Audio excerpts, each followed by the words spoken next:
So if we want to have a live system in our game, well, first of all, we're going to need a way of keeping track of it, of course. So let's go into our game manager script. And I'm just going to start out by going into game manager here, and we're just going to keep a variable that will keep track of how many lives we have. So that'll be a public int that we'll just call lives. Actually, no, we'll call it player lives.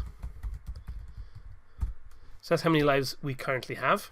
So we're just going to save that. And then we're going to create a new power-up, a new fourth power-up.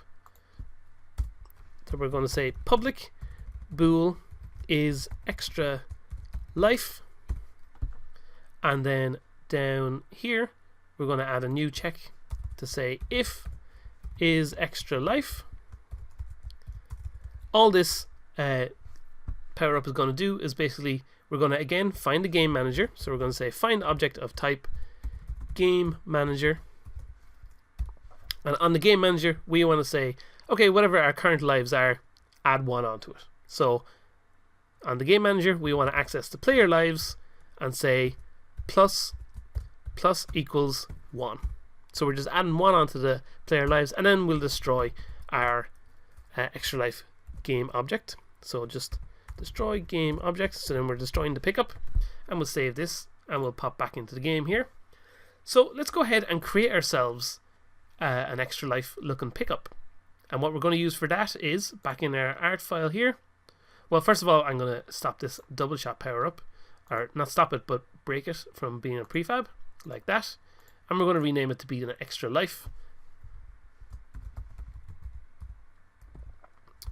power up.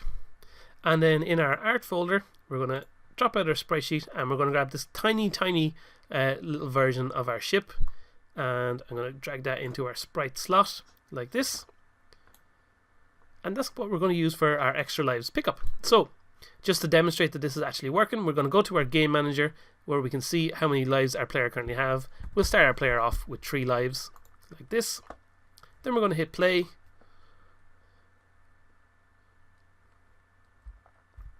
and when we pick it up, oh, our player lives didn't go up. Why didn't that go up? Oh, because of course it's not going to work very well if we don't actually set it to be an extra life power up. So there we go. We'll play again, and this time if we go to the game manager we should be able to see that it is actually working properly. So there we go, we see it fly in, we pick it up, and we got 4 lives, just the way we wanted to. So that's perfect, that's exactly what we wanted to do. But of course at the moment our lives aren't actually doing anything in our game. So let's go ahead and create a whole life system that will enable us to come back to life when we've been destroyed, and let us be able to play the game for a little bit longer.